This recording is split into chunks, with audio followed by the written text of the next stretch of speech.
Vote কোথায় দিব, কাকে দিব? আজকের আলোচনার বিষয় কি বলেন? কথা বলেন না। আজকে আলোচনার বিষয় কি? হ্যাঁ, আজকের আলোচনার বিষয়টাই হচ্ছে ভোট কাকে দিব। ইনশাআল্লাহ আমরা শুধু শুনবো নাকি মানবো? কার জন্য? আল্লাহর জন্য। এবার প্রথমে আমি যে বিষয়টা বলতে চাই তা হচ্ছে আল্লাহ পাক রব্বুল আলামিন আমাদেরকে সৃষ্টি করেছেন তার হুকুম পালন করার জন্য, তার গোলামির জন্য। আল্লাহ পাক রব্বুল আলামিন বলছেন, ওয়ামা খালাকতুল জিন্না ওয়াল ইনসা ইল্লা লিয়াবুদুন। আবার অন্যত্র আল্লাহ পাক রব্বুল আলামিন বলেন, ইয়া আইয়ুহান নাস উবুদু রাব্বাকুমুল্লাযী খালাকাকুম। প্রথমে আল্লাহ তাআলা বলেন, আমি মানুষ এবং জিনকে সৃষ্টি করেছি আমার হুকুম পালন করার জন্য। তাদেরকে আমি এই জন্যই পৃথিবীতে প্রেরণ করেছি, তারা আমার হুকুম পালন করবে। আমি যেটা আদেশ করেছি এটা করবে, আর আমি যেটা নিষেধ করেছি এটা করবে না। আবার অন্যত্র আল্লাহ পাক রব্বুল আলামিন বলেন, হে দুনিয়ার মানুষ, উবুদু রাব্বাকুমুল্লাযী খালাকাকুম। সে আল্লাহর হুকুম তোমরা পালন করো, আল্লাহর হুকুম মতো চলো, যে আল্লাহ তোমাদেরকে সৃষ্টি করেছেন। আচ্ছা, আমরা তো জানি আমাদের সৃষ্টিকর্তা একজন আছে, তিনি কে? যিনি আমাদেরকে সৃষ্টি করেছেন তার হুকুম তিনি পালন করতে বলেছেন। আর যিনি আমাদেরকে সৃষ্টি করেছেন তিনি জিন জাতিকেও সৃষ্টি করেছেন, আমাদেরকে আর জিন জাতিকে সৃষ্টি করেছেন, এই জন্য আমরা তার হুকুম মতো চলবো, ঠিক কিনা? আমরা নামাজ পড়ি, কার হুকুম পালন করি? আমরা রোজা রাখি, কার হুকুম পালন করি? আমরা জিকির করি, তেলাওয়াত করি, হজ করি, যাকাত দেই, মাথায় টুপি পরি, পর্দা করি, হালাল খাই, হারাম থেকে বেঁচে থাকি। আমরা আমরু বিল মারুফের পক্ষে মানুষকে আহ্বান করি, নাহি আনিল মুনকার থেকে মানুষকে বিরত থাকতে বলি, বিরত রাখার চেষ্টা করি। এটাও কার জন্য? এক কথায় যেই ব্যক্তি নিজেকে পরিচয় দেবে আমি আল্লাহর গোলাম, আমার রব একজন, তিনি আল্লাহ, যে নিজেকে এই পরিচয় দিবে তার সব ক্ষেত্রে একটাই কাজ, সেই কাজটা হচ্ছে রবের হুকুম মতো নিজেকে পরিচালনা করা, এক কথায় আল্লাহর হুকুম মতো চলা। আর যদি কেউ এ কথা বলে না আমার রব আল্লাহ না, তাহলে তার কথা আলাদা। এখন রবের হুকুম মানে শুধুমাত্র মসজিদে এসে নামাজ আদায় করা, এইটা না। রবের হুকুম মানে হচ্ছে শুধুমাত্র রমাদানুল মুবারাকে রোজা রাখা, এইটা না। বরঞ্চ মুফাসসিরিন ইকরাম বলেন রবের হুকুম হচ্ছে মিনাল মাহদি ইলাল লাহাদ, একেবারে দোলনা থেকে শুরু করে মৃত্যু পর্যন্ত মানুষ প্রতিদিন প্রতিক্ষণ হায়াতটা যেই কাজে অতিবাহিত করে, প্রত্যেকটি কাজ আল্লাহর হুকুম মতো পরিচালনা করাই হচ্ছে আল্লাহর হুকুম মেনে চলা। আমি ইনকাম করব যেভাবে আমার আল্লাহ তাআলা বলেছেন, আমি খরচ করব যেভাবে আল্লাহ তাআলা বলেছেন, আমি লেখাপড়া করব যেভাবে আল্লাহ তাআলা বলেছেন ঠিক সেইভাবে, ঠিক কিনা? আমি বিবাহ শাদী করব যেভাবে আল্লাহ তাআলা বলেছেন এইভাবে। আমরা তো সেটা করি না? কিছু মানুষ আছে তাদেরকে বিয়ে করতে আল্লাহ তাআলা নিষেধ করেছেন, আমরা তাদেরকে বিয়ে করি? কথা বলেন না, আমরা তাদেরকে বিবাহ করি না। কিছু মানুষ আছে তাদেরকে আল্লাহ তাআলা বিবাহ করতে বলেছেন, আমরা তাদেরকে বিবাহ করি। এটা হচ্ছে আল্লাহর হুকুম পালন করা। আল্লাহ তাআলা বলেন, যাদেরকে বিবাহ করা তোমাদের জন্য হারাম, এদেরকে যেমন তোমরা বিবাহ করো না। যাদেরকে বিবাহ করা জায়েজ তাদেরকেই তোমরা বিবাহ করো। বিয়ের ক্ষেত্রে আল্লাহর হুকুম। ব্যবসা করার জন্য আল্লাহর হুকুম। সব ব্যবসা আমাদের জন্য জায়েজ নাই। যেই ব্যবসা আল্লাহ পাক রব্বুল আলামিন আমাদের জন্য বৈধ করেছেন, আমাদেরকে আদেশ করেছেন, ওই ব্যবসাগুলো আমরা করি। এই জন্য ভ্যান চালক ভ্যান চালাবে আল্লাহর হুকুম পালন করার জন্য, রিক্সা চালক রিক্সা চালাবে আল্লাহর হুকুম পালন করার জন্য, ব্যবসায়ী ব্যবসা করবে, চাকরিজীবী চাকরি করবে, হাজি হজ করবে, নামাজি নামাজ আদায় করবে। জমিনে যে যে কাজ করুক না কেন, সব কাজের একটাই মাত্র উদ্দেশ্য আমার রবের হুকুম পালন করে চলা। আর আল্লাহর হুকুম মতো যদি আমি চলি, আমার জন্য জীবনের সব কাজটাই হচ্ছে ইবাদত। সুবহানাল্লাহ। লিয়াবুদুন, এইটা তখনই আমলে পরিণত করা সম্ভব যখনই মানুষ সব কাজগুলো আল্লাহর হুকুম মতো করে। যখনই আল্লাহর হুকুম মতো করে তখনই সেই ব্যক্তি খাবার খায়, আল্লাহর হুকুম পালন করে হালাল খাবারগুলো সুন্দর করে সামনে আসবে। দস্তরখানা বিছায়া বিসমিল্লাহ বলে মুখে যখন লোকমা দিবে, এটা শুধু খাবার খাওয়া হবে না, এটা আল্লাহ পাক রব্বুল আলামিনের হুকুম পালন করা হবে। এটা হবে তার জন্য ইবাদত। সুবহানাল্লাহ। কুলু ওয়াশরাবু, আল্লাহ পাক রব্বুল আলামিন বলেন খাও আর পান করো। কেন তোমাকে বেঁচে থাকতে হলে খেতে হবে? এই জন্য আল্লাহ তাআলা যে হালাল খাবারগুলো আমাদের জন্য রেখেছেন, ওই হালাল খাবারগুলো যদি আমার সামনে আসে আর আমি যদি ওটা ভক্ষণ করি, এটা আমার জন্য ইবাদত। আমি টয়লেটে যাওয়ার দরকার কি না? আমি টয়লেটে যাব যেভাবে আমার রাসূল তরিকা আমাদেরকে দেখিয়ে দিয়েছেন, এইভাবে যদি আমি টয়লেটে যাই, এটা আমার জন্য টয়লেট করা, ফ্রেশ হওয়া শুধুমাত্র এতটুকু নয়, বরং এটা আমার জন্য সর্বোত্তম ইবাদত। সুবহানাল্লাহ। যেখানে সেখানে যে অবস্থায় সে অবস্থায় না, সুন্নাত তরিকায় দোয়া পড়ে পাম্পা দিয়ে প্রবেশ করে, লোকালয়ে নয়, একেবারে জীর্ণ শূন্য একটা আলাদা বাইতুল খালা, নির্দিষ্ট একটি স্থানে, যে অবস্থায় আমার রাসূল দেখে দিয়েছেন, আল্লাহ পাক রব্বুল আলামিন যেভাবে বলেছেন ওইভাবে যদি হয়, এটা আমার জন্য কি বলেন? ইবাদত। আমার শরীর ঢেকে রাখতে হয়, এর জন্য একটা পোশাক দরকার। কেমন পোশাক আমি তৈরি করব, আল্লাহ পাক রব্বুল আলামিন সেটা বলে দিয়েছেন। লিবাসুত তাকওয়া যালিকা খায়র। তাকওয়ার পোশাক তুমি পরিধান করবে, সুন্নতি জামা তুমি পরিধান করবে। এটা হচ্ছে শুধুমাত্র তোমার জন্য পোশাক পরিধান নয়, এটা হচ্ছে তোমার জন্য ইবাদত। এক কথা বোঝা গেল, আমি বিবাহ করব, এটা আমার জন্য ইবাদত।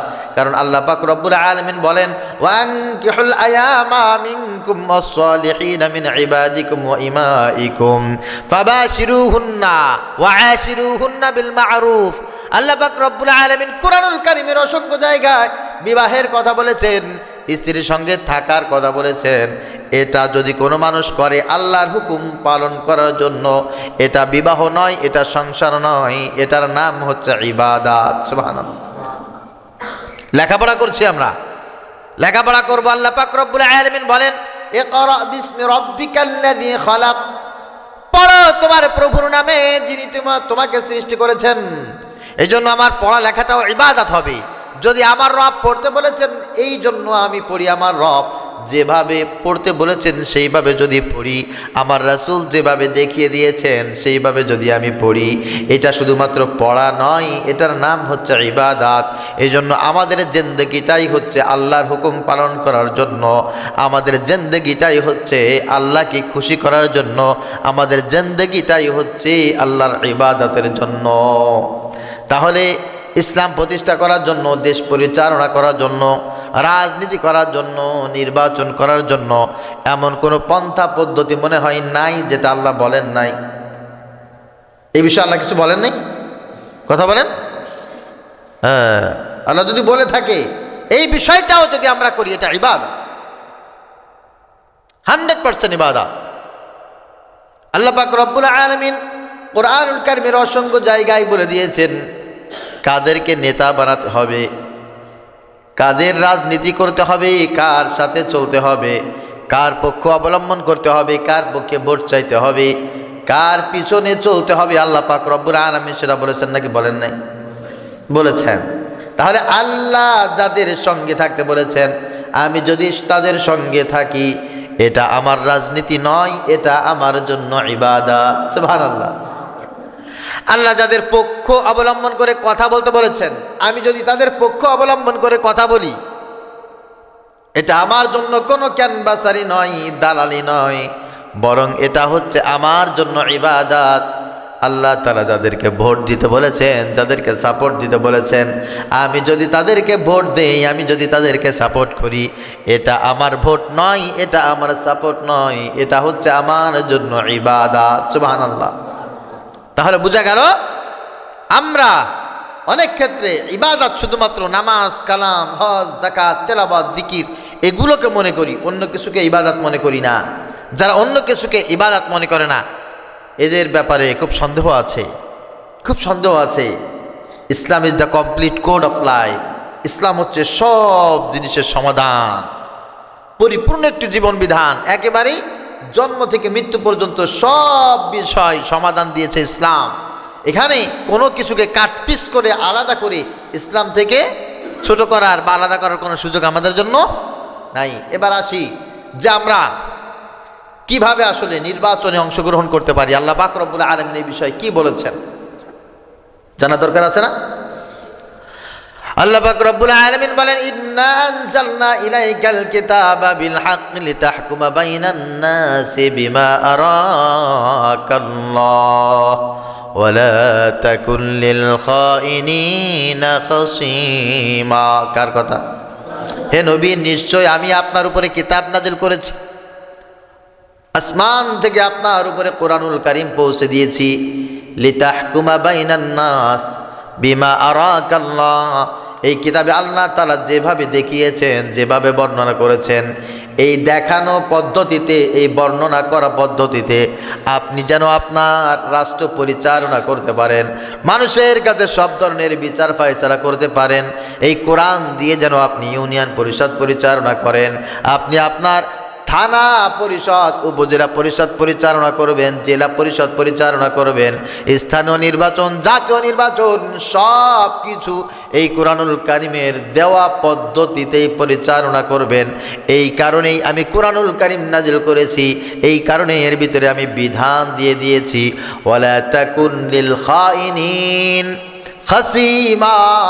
আল্লাহ তাআলা বলেন, খবরদার, খেয়ানতকারী যারা আছে, যারা আমার কথা মানে না, আমার কথাকে যারা ডিভাইডেড করে, আমার কথার অপব্যাখ্যা যারা করে, ইসলামকে আর রাজনীতিকে যারা আলাদা করে, এদের সঙ্গী আপনি হবেন না, এদের মতো খেয়ানতকারী আপনি হবেন না, তাহলে কিন্তু সব ক্ষতিগ্রস্ত হয়ে যাবে।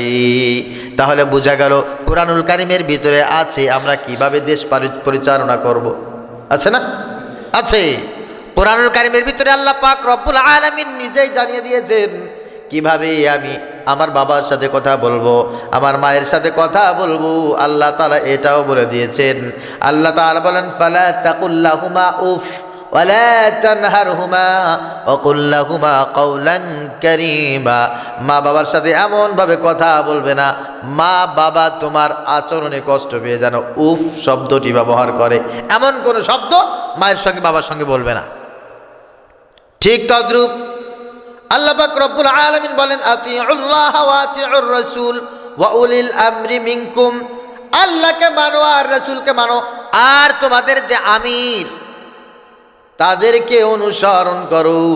ওই আমির যদি আল্লাহকে মানে, ওই আমির যদি রাসূলকে মানে, তুমি কোনোদিন আমিরের থেকে দূরে সরে যাবে না। ওই আমিরকে সাপোর্ট দেওয়া, ওই আমিরকে অনুসরণ করা তোমার দায়িত্ব। কার কথা? তাহলে মেম্বার চেয়ারম্যান যদি এরকম হয় যে আল্লাহকে মানে, রাসূলকে মানে, তাহলে আমার মেম্বার চেয়ারম্যানকে মানতে হবে। কার কথা? আল্লাহর কথা। তবে মেম্বার চেয়ারম্যান যদি আল্লাহকে রাসূলকে না মানে, আমি সেই মেম্বার চেয়ারম্যানকেও বলে, এটা কি দলিল কথা? ফালা তুতিউহুমা ওয়া সাহিবহুমা ফিদ দুনিয়া মারুফা।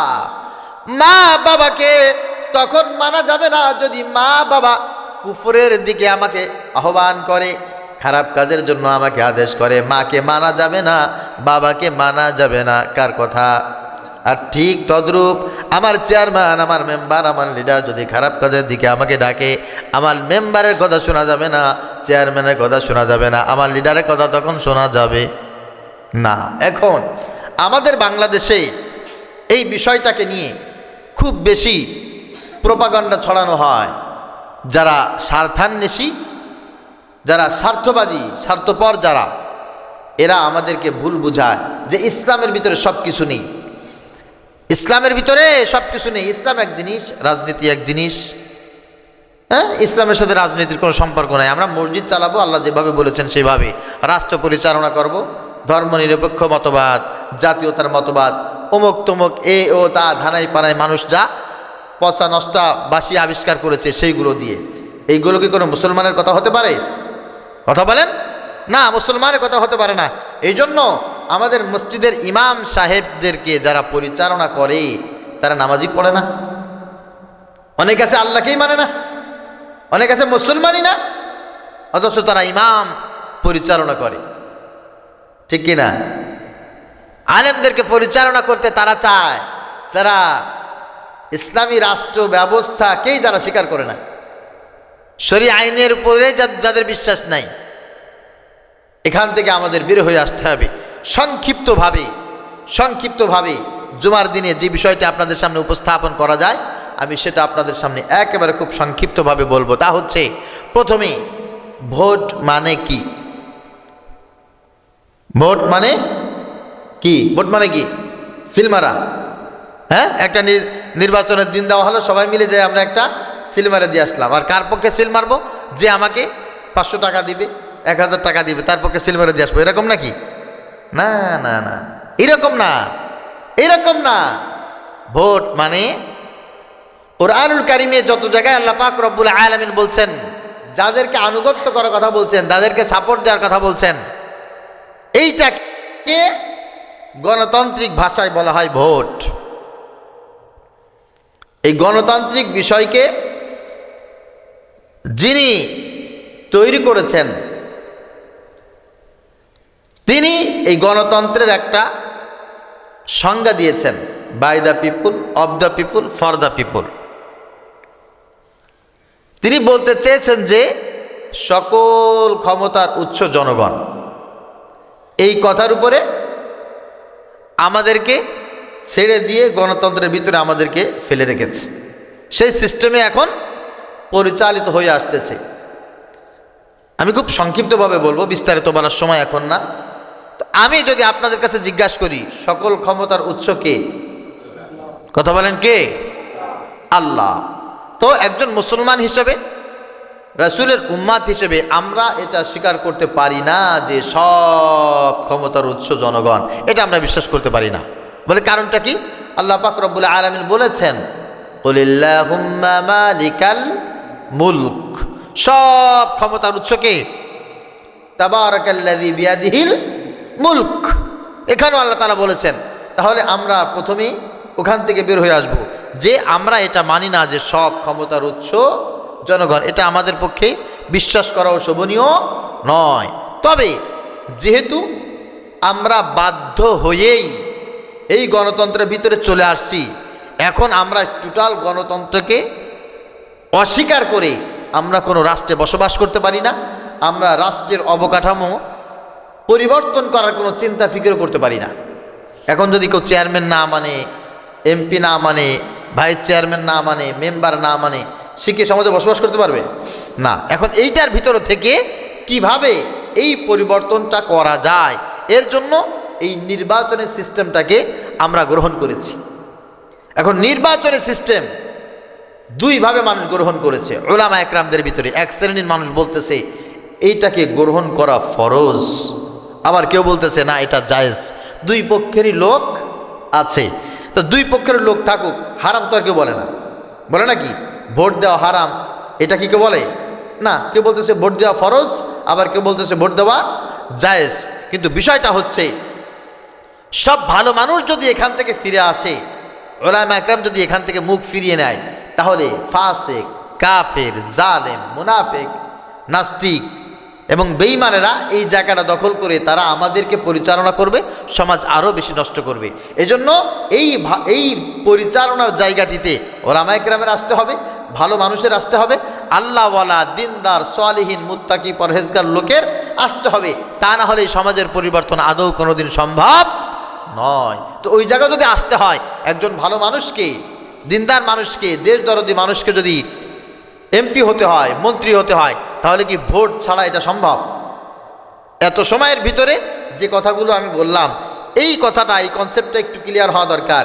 যদি আমি একজন ভালো মানুষকে মেম্বার বানাতে চাই, চেয়ারম্যান বানাতে চাই, এমপি বানাতে চাই, তাহলে আমি এখানে তাহাজ্জুদ নামাজ পড়লে হবে, নাকি ভোট কেন্দ্রে যে ভোট দেওয়া লাগবে? কথা বলে বোঝেন নাই? ভোট দেওয়া লাগবে কি না? ভোট দেওয়া লাগবে। তাহলে এইবার চলে আসুন, এই ভোট মানে কি? ভোট মানে কি? ভোটের 4টি অর্থ।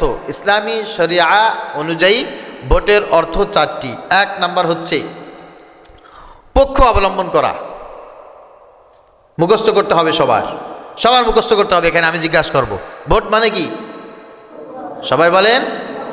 আমি যাকে ভোট দেব আমি তার পক্ষ নিয়ে নিলাম, আমি তার পক্ষ অবলম্বন করলাম।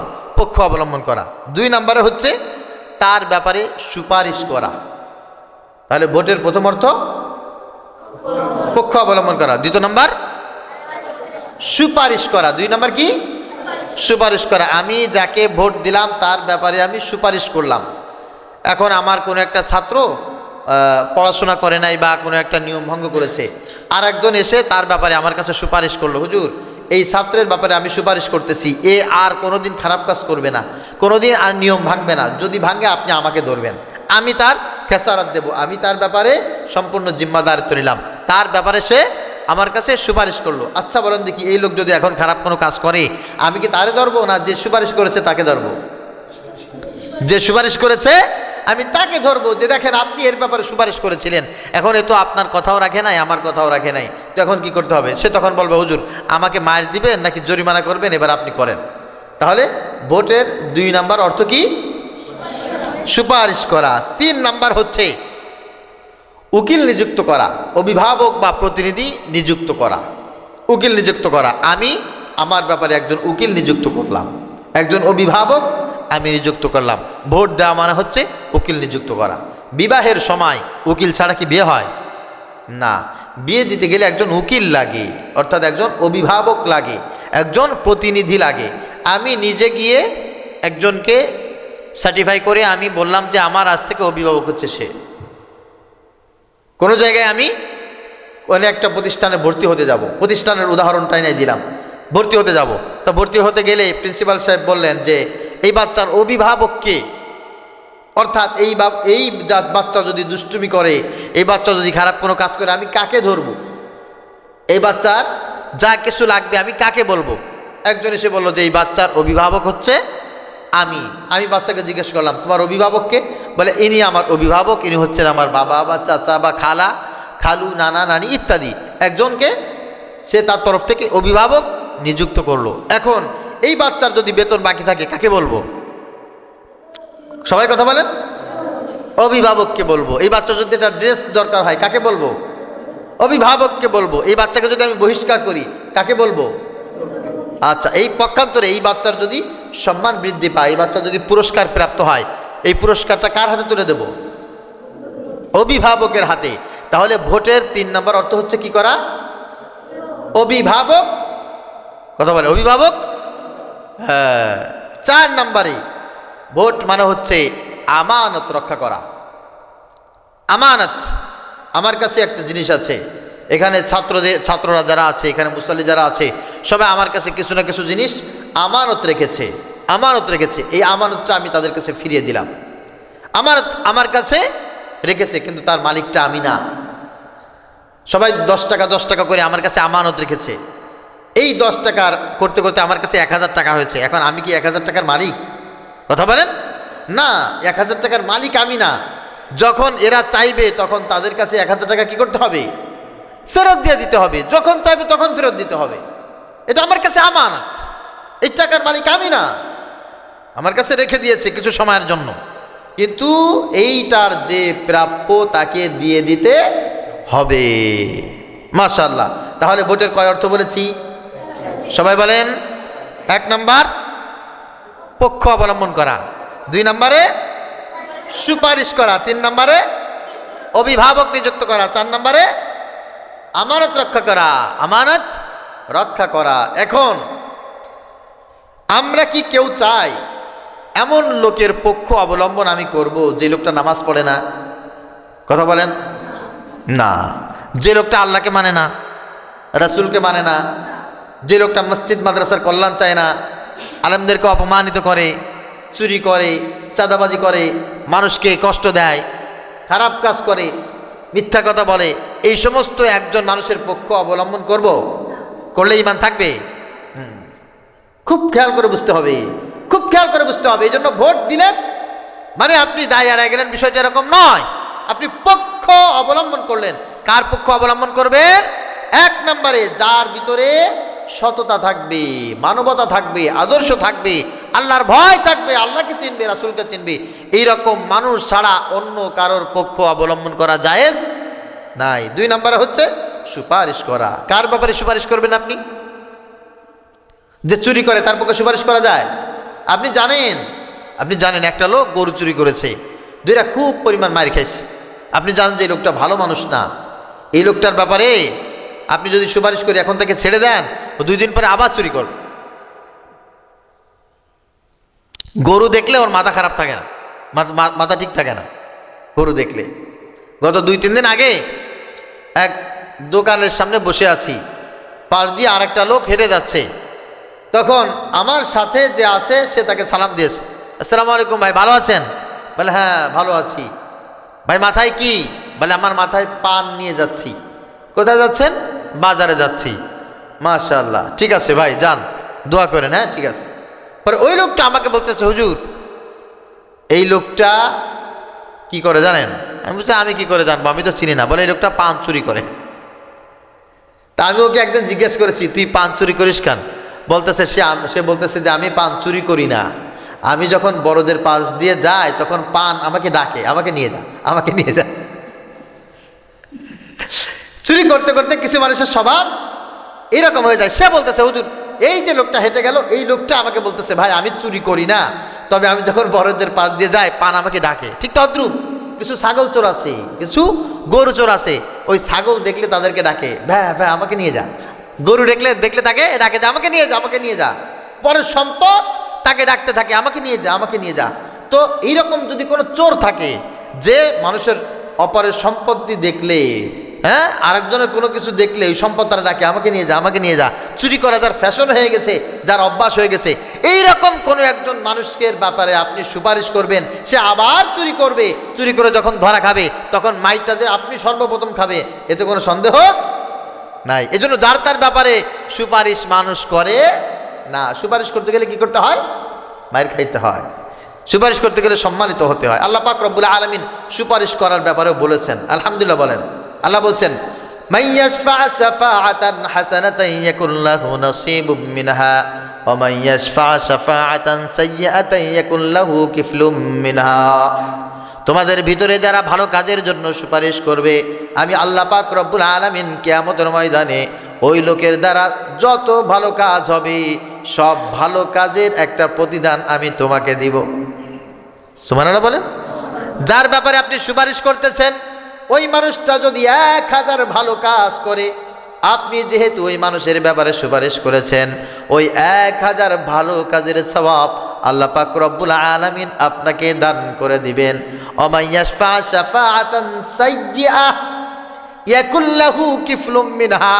আর যার ব্যাপারে আপনি সুপারিশ করলেন, আল্লাহ তাআলা বলছেন ওই লোকটা যদি খারাপ কাজ করে, খারাপ কাজের লোকের ব্যাপারে যদি আপনি সুপারিশ করেন, ওই লোকটা যদি 1000 খারাপ কাজ করে, ওই 1000 খারাপ কাজের গোনা আল্লাহ আপনার আমল নামায় দিয়ে দিবেন। নাউজুবিল্লাহ। এজন্য যার তার ব্যাপারে মানুষ সুপারিশ করে না। সুপারিশ করতে বললো করে না যার তার ব্যাপারে, কারণ সুপারিশ করে বিপদে পড়বো নাকি? এজন্য ভোট মানে হচ্ছে সুপারিশ করা। যার তার ব্যাপারে সুপারিশ করা যায় না। কোনো চোরের পক্ষে আপনারা সুপারিশ করবেন নাকি? কথা বলেন না। কোনো খুনির ব্যাপারে সুপারিশ করবেন? ধর্ষকের ব্যাপারে, জালেমের ব্যাপারে, অমানুষের ব্যাপারে না। সে আপনার বাবাও যদি হয়, ভাইও যদি হয়, আপনার কোনো নিকটতম আত্মীয় যদি হয়, কোনো খারাপ মানুষের ব্যাপারে কেউ কোনোদিন সুপারিশ করতে চায় না। পক্ষান্তরে কিয়ামতের ময়দানে আল্লাহ পাক রব্বুল আলামিন এক শ্রেণীর মানুষকে সুপারিশ করার অনুমতি দিবেন। আল্লাহ তাআলা বলবেন যে আমার কাছে সুপারিশ করো। তুমি কার কাছে সুপারিশ করবা? কার ব্যাপারে সুপারিশ করবা? আমার কাছে বলো।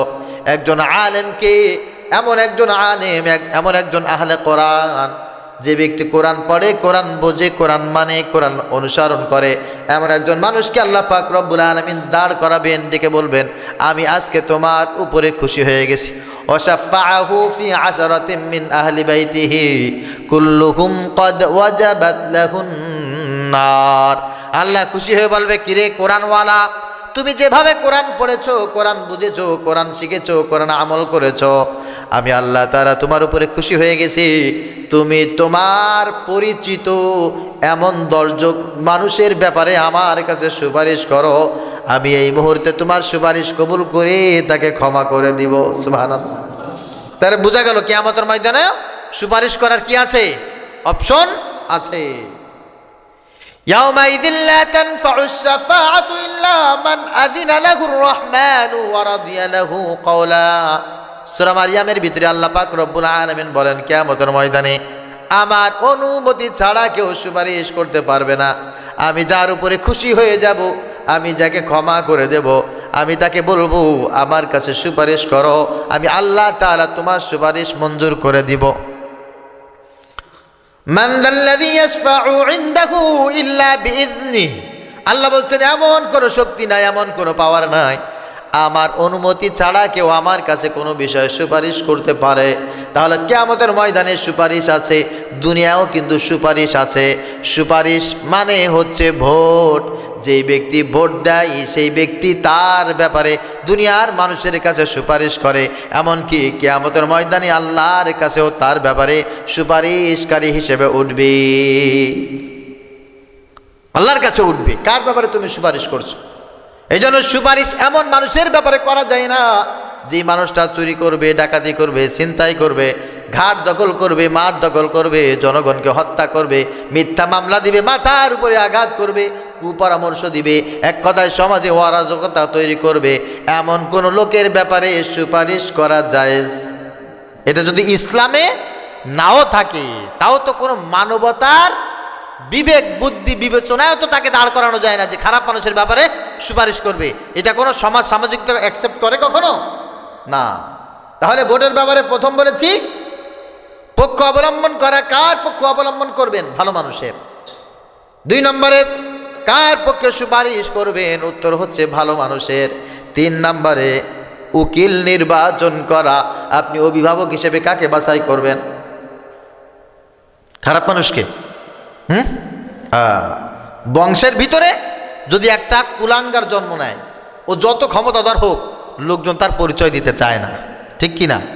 আর যদি কেউ একটু ভালো হয় তার নাম ভাঙায় খাওয়ার চেষ্টা সবাই করে। খুলনায় এই আমাদের খুলনায় এরশাদ শিকদার জবরদস্ত একজন ব্যক্তি ছিল না? খুলনার এরশাদ শিকদারের ভাইপো, ভাইজি, ছেলে, মেয়ে, স্ত্রী কিছু আছে না? কথা বলেন। কেউ কি আজ পর্যন্ত বুক ফেলা বলছে এই আমি এরশাদ শিকদারের ছেলে, আমি এরশাদ শিকদারের স্ত্রী, আমি এরশাদ শিকদারের শ্বশুর? কেউ বলছে আজ পর্যন্ত? কেন? ওই যে খারাপ মানুষ। খারাপ মানুষকে কেউ অভিভাবক হিসেবে পরিচয় দেয় না, কেউ দেয় না। মীর জাফর ছিল না? কথা বলেন। মীর জাফরের ছেলে মেয়ে বেঁচে আছে না? স্ত্রী, তার শ্বশুর শাশুড়ি তারা ছিল না? কেউ কি পরবর্তীতে আজ পর্যন্ত পরিচয় দিয়েছে এই আমার সাথে হিসাব করে কথা বলো আমার বাপ মীর জাফর? পরিচয় দিছে কেউ? দেয় নাই। কিন্তু নবাব সিরাজউদ্দৌলার উত্তরসূরি যারা আছে, হাজী শরিয়াতুল্লাহর উত্তরসূরি যারা আছে, তারা মাথা উঁচু করে দাঁড়ায়। ভালো মানুষকে যারা অভিভাবক নির্বাচন করেছে, ভালো মানুষকে যারা প্রতিনিধি বানিয়েছে, কিয়ামত পর্যন্ত তারা দুনিয়া এবং আখিরাতে সম্মানিত হবে। আর খারাপ মানুষ, খুনি, দর্শনকারী, অস্ত্র পাচারকারী, অর্থ পাচারকারী, চোর বাটপারকে যারা অভিভাবক বানায়, এরা দুনিয়াও লাঞ্ছিত হয়, কিয়ামতের ময়দানেও এরা লাঞ্ছিত হবে, কোনো সন্দেহ না। এই তো বুঝে পাচ্ছেন আপনারা। তাহলে বোঝা গেল আমি যাকে অভিভাবক বানাবো, আমি যাকে প্রতিনিধি বানাবো, তার যে গুণ থাকতে হবে সেটা হচ্ছে সে একজন ভালো মানুষের বিকল্প আর কিছু হতে পারে না। মনে থাকবে ইনশাল্লাহ, মনে থাকবে। যাকে যাকে ভোট দেওয়া যায় না। ভোট মানে হচ্ছে অভিভাবক নির্বাচন করা। আমি কাকে অভিভাবক বানাইলাম, সে যদি জনগণের সম্পদ চুরি করে, সে যদি মানুষের হক নষ্ট করে, এমন একজন মানুষকে যদি আমি প্রতিনিধি বানাই, এমন একজন মানুষকে যদি আমি অভিভাবক বানাই, ওই মীর জাফরের ছেলে মেয়েদের যেমন সম্মান, ইরশাদ শিকদারের ছেলে মেয়েদের যেমন সম্মান, কিয়ামত পর্যন্ত ওই ব্যক্তির সম্মান অনেকটা এমনই হবে, এর চাইতে নিকৃষ্ট, এর চাইতে নিকৃষ্ট। আবার আল্লাহ পাক রব্বুল আলামিন বলেন, যারা খারাপ মানুষদেরকে অভিভাবক বানাই এদেরকে আমি নিজ হাতে শাস্তি দেব। আল্লাহ বলছেন আমি নিজে দেব। ফায়ুআযযিবুহুল্লাহুল আযাবাল আকবার, ফায়ুআযযিবুহুল্লাহ, আল্লাহ বলেন আমি এদেরকে নিজে আযাব দেব, নিজে শাস্তি দেব। দুনিয়ার কোনো আযাব, দুনিয়ার কোনো শাস্তি এদের জন্য কিন্তু যথেষ্ট না। যে শাস্তি দেওয়া হোক না কেন, এদেরকে যদি হত্যা করা হয়, এদেরকে যদি ফাঁসি দেওয়া হয়, এদেরকে যদি সঙ্গেচার করা হয়, তারপরেও এই শাস্তিটা এদের জন্য অত্যন্ত ক্ষীণ শাস্তি। কিয়ামতের ময়দানে আমি আল্লাহ তাআলা ডেকে যে জিজ্ঞাসা করব, কিরে তোকে আমি মেধা দিয়েছিলাম, তোকে আমি বিবেক দিয়েছিলাম, এই কারণেই দেই নাই তুই খারাপ একজন মানুষকে তুই অভিভাবক বানাবি। 10 টাকা দিয়া 5 টাকা দিয়ে একজন উকিল নিযুক্ত করে ফেলবি, এই জন্য তোকে আমি মেধা দেই নাই। খারাপ মানুষদেরকে যারা অভিভাবক বানাবে আল্লাহ পাক রব্বুল আলামিন নিজেই তাদেরকে শাস্তি দেবে। এখন আমরা অভিভাবক কাদেরকে বানাই, মেম্বার কাদেরকে বানাই, চেয়ারম্যান কাকে বানাই, আমরা এমপি কাকে বানাই? আমরা কি একবার দেখি এই লোকটা ভালো নাকি খারাপ? কথা বলেন। এখন দেখবেন মৌসুম চলে আসছে, সারা বছর একদিনও আপনারা তাদেরকে নামাজ পড়তে দেখেন নাই, মাথায় টুপিও দেখেন নাই, বরঞ্চ আলেমদের বিরোধিতা করেছে। এই সময় দেখবেন এই যে আজকে জুমার দিন এলাকার অনেক মসজিদে ঘুরে ঘুরে দেখবেন, মাহফিলের সিজন চলতেছে, ঘুরে ঘুরে দেখবেন দাড়ি নাই, মোজ নাই, কিছু নাই, দেখে হনুমান না মুসলমান বোঝা যায় না, মাথায় একটা টুপি দিয়ে এসে, প্রিয় ভাইরা আমার, আমি আপনাদের সুখের দুঃখের সাথী, আমাকে ভোট দিবেন, আমাকে ভোট দিলে আমার অমুক নেতা আছে, অমুক নেতা আমাদেরকে দোয়া করে দিয়েছেন, আমাদের সাথে ভিডিও কলে কথা হয়েছে, হ্যাঁ আপনারা যদি তাকে ভোট দেন তাহলে এলাকা সব শান্তি দুর্দশা সব দূর করে দেব। টুপি একটা মাথায় দিয়া মুসলমানদের সামনে, মুসল্লিদের সামনে, জনগণের সামনে, মসজিদে মেহরাবের পাশে ইমাম সাহেবের পাশে দাঁড়ায়া আস্থা ধাপ্পাবাজি মিথ্যা কথা বলে গেল, নির্বাচন হয়ে যাবে, আর কোনোদিন কেউ তারা খোঁজ করে পাবে না। এইগুলো যারা করে, এই কাজ যারা করে বেড়ায়, এদেরকে যদি আপনি অভিভাবক বানান, শান্তি আসবে? আস্তে কথা কনকে শান্তি আসবে না। অসৎ মানুষদেরকে, সৃজনালী মুসলমানদেরকে কখনো কোনো অবস্থায় অভিভাবক বানানো জায়েজ না। কিয়ামতের ময়দানে আল্লাহ পাক রব্বুল আলামিন ডাক দিবেন, ইয়াউমা নাদউ কুল্লা উনাসিম বিইমামিহিম ফামান উতিয়া কিতাবাহু বিয়ামিনি ফাউলাইকা ইয়াকরাউনা কিতাবাহুম ওয়ালা ইউজলামুনা ফাতিলা। কার কথা? আল্লাহ বলেন কিয়ামতের ময়দানে আমি তাদেরকে ডাক দেব, যে যাকে অভিভাবক বানাবে, যে যাকে লিডার বানাবে, যে যাকে ভোট দিবে, আমি তাকে তার লিডার সহ, অভিভাবক সহ ডাক দিব। আবার মনে করেন না যে এই কথাটা আমার। আপনি যদি এলাকার একজন খারাপ মানুষকে ভোট দিয়ে মেম্বার বানান, চেয়ারম্যান বানান, এমপি বানান, আল্লাহ পাক রব্বুল আলামিন ডাক দিবে, কিরে অমুক মেম্বার এবং তার ভোটার যারা আসো, আসো আসো, নাদউ কুল্লা উনাসিম বিইমামিহিম, সবার নেতাকে একেবারে মেনশন করে আল্লাহ পাক রব্বুল আলামিন ডাক দিবে। এবার আপনি কাকে ভোট দিবেন, কাকে প্রতিনিধি বানাবেন, কাকে উকিল বানাবেন, তাকে আপনি এইবার নির্বাচন করে দেখবেন। কিয়ামতের ময়দানে আল্লাহ পাক রব্বুল আলামিন যদি আপনার সাথে তাকে ডাক দেয়, তার নাম ধরে মেনশন করে আল্লাহ যদি আপনাকে ডাক দেয়, আপনার অবস্থাটা কেমন হবে একটু চিন্তা ফিকির করেন। অসংখ্য আয়াতের ভিতরে আল্লাহ তাআলা এটা বলেছেন। জুমার দিন সবকিছু বলা তো সম্ভব না, মূল মেসেজ যেটা আপনাকে দিচ্ছি, আপনি যার ব্যাপারে সুপারিশ করছেন, কিয়ামতের ময়দানে আল্লাহ তাআলা তার সঙ্গে আপনাকে উঠাবেন। হে আল্লাহ আমাদেরকে বোঝা তৌফিক দান করো। এরকম লোকের ব্যাপারে সুপারিশকারী হবেন, টাকা নিয়া, পয়সা নিয়া, কিছু ঘুষ নিয়া তাদের পক্ষ অবলম্বন করে তাদেরকে সাপোর্ট দিবেন? আপনারা দিতে পারেন, আপনাদের ব্যাপার। আমি আপনাদের ইমাম হিসাবে, দায়িত্বশীল হিসাবে আল্লাহ তাআলা যতটুকু আমাকে জ্ঞান দিয়েছেন, ইলম দিয়েছেন, সেটা আপনাদের সামনে বলে গেলাম। এই জাতি সিদ্ধান্ত নেবে সে কি করবে, ঠিক কিনা?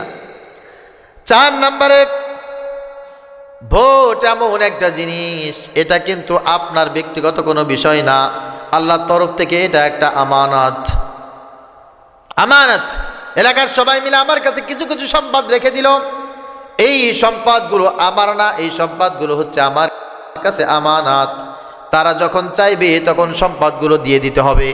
একটা উপমা স্বরূপ, আমি একটা গরু, কি বলে এটারে, রাখালি আনে না, কি বলে এটারে, আরে কথা বলে না, কি বলে, একজন আর একজনে দেয় যে আমার এই গরুটা, মানে আমি তোমাকে কিনে দিলাম, তুমি এটা পালবা, প্রথমবার বাচ্চা হবে এই বাচ্চা তোমার, দ্বিতীয়বার বাচ্চা হবে সেটা আমার, তারপরে আমি গরু নিয়ে চলে আসবো। রাহালি বলে তো গ্রামের ভাষায় নাকি, আর কোনো ভাষা সুন্দর ভাষা আছে নাকি? ওই মনে করেন রাহালি। এখন আপনি অসহায় মানুষ, আমি আপনাকে একটা গরু কিনে দিলাম, বা আমি অসহায়, আপনি আমাকে একটা গরু কিনে দিয়েছেন, আমি গরুটা পালতেছি, গাভী পালতেছি। প্রথমবার বাচ্চা হয়েছে, বাচ্চা হওয়ার পর বাচ্চাটা আমি রেখে দিয়েছি, পরের বার একটা বাচ্চা হয়েছে। এখন আমার গরু কয়টা? আমার কাছে 3টা, ঠিক কিনা? আমার ছেলে আমার মেয়ে গরুটাকে খুব ভালোবাসে, গরুর দুধ খাওয়ার জন্য তারা অধীর আগ্রহে বসে থাকে। প্রতিদিন সকাল সন্ধ্যা দুপুর রাত গরুর সঙ্গে আড্ডা দেয়, গরুর সঙ্গে গরুর বাচ্চাগুলোর সঙ্গে এমন একটা মোহাব্বত, কেমন যেন আমাদের সংসারের একজন মানুষের মতো। হঠাৎ করে একদিন সকালবেলা ওই গরুর মালিক চলে আসছে, ইমরান আমার গরু তুমি আমাকে ফেরত দিয়ে দাও, একটার মালিক তুমি, ওইটা তুমি রেখে দাও, আর বাকি যেই 2টা আছে ওই 2টা আমাকে দিয়ে দাও। এখন ওই মালিক তো গরু নিতে আসছে, আমি যদি এখন বলি না তোমার গরু কেন, এটা তো আমার গরু, আমি লালন পালন করে বড় করেছি, এই গরুটা আমি তোমাকে এখন দেব না, মালিক কি এই কথা শুনবে নাকি? আমার সন্তানেরা যদি তাজা কবুতরের মতো ছটপট করে কান্নাকাটি করে, তাতেও কোনো ফায়দা হবে না। গরুর মালিক গরু নিয়ে চলে যাবে, আমার কিন্তু একটা নিয়ে সন্তুষ্ট থাকতে হবে। এই জন্য ভোট আপনার কাছে আছে, এটা হচ্ছে আমানত। আপনি ইচ্ছা করলে যাকে তাকে দিতে পারেন না। আল্লাহ তাআলা এইটার মালিক আপনাকে সাময়িক সময়ের জন্য দিয়েছেন, আর আল্লাহ তাআলা আদেশ করেছেন ইন্নাল্লাহা ইয়া'মুরুকুম আন তুআদ্দুল আমানাতি ইলা আহলিহা। ভোট একটা আমানত, এইটার দেওয়ার জন্য যে উপযুক্ত তাকে তুমি দেবে, যে এইটার উপযুক্ত না তাকে তুমি দিতে পারবা না। যদি দাও কিয়ামতের ময়দানে তুমি গুনাহগার হবে। ওই ব্যক্তি যদি খারাপ কাজ করে, যত খারাপ কাজ করবে সব খারাপ কাজের গোনা তোমার আমলনামায় কিন্তু চলে আসবে, সব খারাপ কাজের গোনা তোমার আমলনামায় চলে আসবে। এই জন্য ভোট মানে শুধুমাত্র সিল মারা না, ভোট মানে 4টি অর্থ বলেছি। এই 4টি অর্থ বুঝে যদি আপনি এক জায়গায় সিল দেন, আপনি একজনের ব্যাপারে সাক্ষী দিলেন, আপনি একজনের ব্যাপারে সুপারিশ করলেন, আপনি একজনের অভিভাবকত্ব গ্রহণ করলেন, তাকে অভিভাবক বানাইলেন, আপনি একজনের ব্যাপারে সাক্ষী দিলেন, আপনি একজনের ব্যাপারে আমানতদারিতা রক্ষা করলেন। যদি আপনি এইগুলো সঠিকভাবে করতে পারেন তো ইনশাআল্লাহ আশা করা যায় কিয়ামতের ময়দানে আল্লাহ তাআলা এই ওসিলা আপনাকে মাফ করে দিবেন। অথবা এই ওসিলায় এটা যে মারাত্মকভাবে এত পরিমাণ গুনাহের, যদি অপাত্রে দিয়ে বসেন, এই পরিমাণ গুনাহের আপনি কাজ করবেন, আপনি একটা দেশ নষ্ট করা, একটা এলাকা নষ্ট করার যে গুনাহ, সেই গুনাহে গুনাহগার হয়ে কিয়ামতের ময়দানে আল্লাহর সামনে আপনাকে দাঁড়াইতে হবে। প্রিয় হাজিরিন, আমি আপনাদেরকে শেষ কথা যেটা বলবো তা হচ্ছে, আমি কোনো দল মেনশন করে বলতে চাই না, শুধু এতটুকু বলতে চাই আমরা মুসলমান। আমাদের পরিচয় কি বলেন? যারা মুসলমান না আসতে বলেন, আমরা কি? আমরা যদি মুসলমান হই, আল্লাহ তাআলা আমাদেরকে মুসলমান নাম দিয়েছেন, আমরা মুসলিম, তাহলে ইসলাম সব জায়গায় মানার দরকার আছে না নাই? কথা বলেন। ইসলাম সব জায়গায় মানবেন, ভোট কেন্দ্রেও মানবেন, নির্বাচনেও মানবেন। সুতরাং এখন আলহামদুলিল্লাহ এই মুহূর্তে অন্ততপক্ষে 2026 সালের 12ই ফেব্রুয়ারি যে নির্বাচন, এই নির্বাচনে উলামা একরাম সব এক প্ল্যাটফর্মে চলে আসছে।